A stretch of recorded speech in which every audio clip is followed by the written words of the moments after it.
ওই দিন একসাথে 4টা কেক রেডি করেছিলাম, তার মধ্যে এই ভাইরাল অ্যান্ড ট্রেন্ডি কম্বো কেকটাও ছিল। কম্বো কেকটার মধ্যে মূলত দুটো ভিন্ন ফ্লেভারের কেক ছিল। এই কেকগুলো হাফ পাউন্ডের হয়ে থাকে এবং দেখতে খুবই কিউট লাগে, তাই সবাই এই কেকগুলো পছন্দ করে। আপনারা এই কম্বো কেকগুলো নিতে চাইলে সর্বোচ্চ 4টা কেক পর্যন্ত একসাথে নিতে পারবেন এবং নিজের পছন্দ মতো যে কোনো ফ্লেভারের কেক কাস্টমাইজ করে নিতে পারবেন। এই দুটো ভিন্ন ফ্লেভারের মধ্যে একটি ছিল রেড ভেলভেট এবং অন্যটি ছিল বাটারস্কচ কেক। রেড ভেলভেটের যে বেস কেকটা রয়েছে এটা কিন্তু ময়েস্ট কেক ছিল এবং এটাতে কোনো সুগার সিরাপ আমি ইউজ করিনি। ময়েস্ট কেকে মূলত কোনো সুগার সিরাপ ইউজ করার প্রয়োজন হয় না এবং অথেন্টিক রেড ভেলভেট কেকের জন্য কিন্তু অবশ্যই চিজ ক্রিম ফ্রস্টিংটা দিতে হবে। চিজ ক্রিম ফ্রস্টিং না দিলে কিন্তু সেটা কখনোই অথেন্টিক রেড ভেলভেট হবে না। আর হচ্ছে কেকের বেসটা অবশ্যই ময়েস্ট হতে হবে। আপনারা ফার্স্টেই দেখেছেন আমার এই কেকটি কতটা সফট হয়েছে।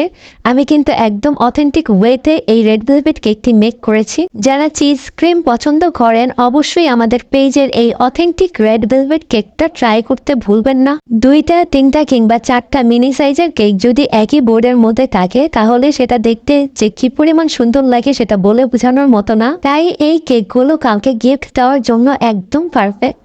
আর আপনারা এরকম কিউট অ্যান্ড টেস্টি কেকগুলো যদি কারো কাছ থেকে গিফট পেতে চান তাহলে এই ভিডিওর কমেন্ট সেকশনে আপনাদের প্রিয়জন কিংবা বন্ধু বান্ধবীদেরকে মেনশন করে দিতে পারেন যেন সে আপনাকে এই কিউট এবং মজার কেকগুলো গিফট করে। আর একটা কথা কিন্তু আমি প্রতিটা ভিডিওতেই বলে দেওয়ার ট্রাই করি, আমরা কিন্তু গাজীপুরের বাহিরে কেক ডেলিভারি করি না।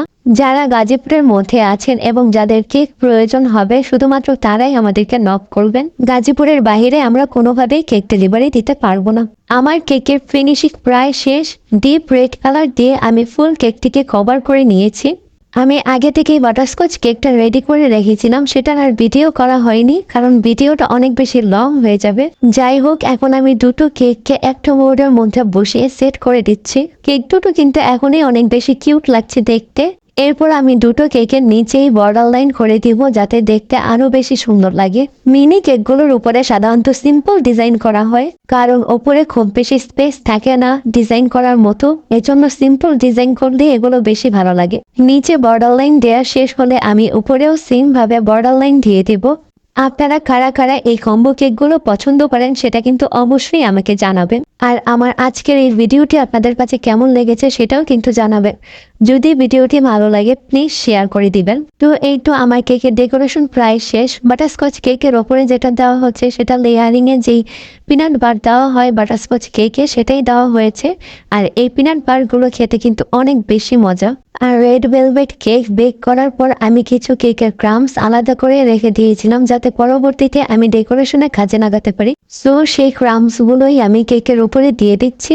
সবশেষে আমি কিছু সুগার বল দিয়ে কেকের ডেকোরেশনটা কমপ্লিট করে নিয়েছি। আমার কাছে কিন্তু পার্সোনালি কেক দুটোর ডেকোরেশন খুব বেশি ভালো লেগেছে।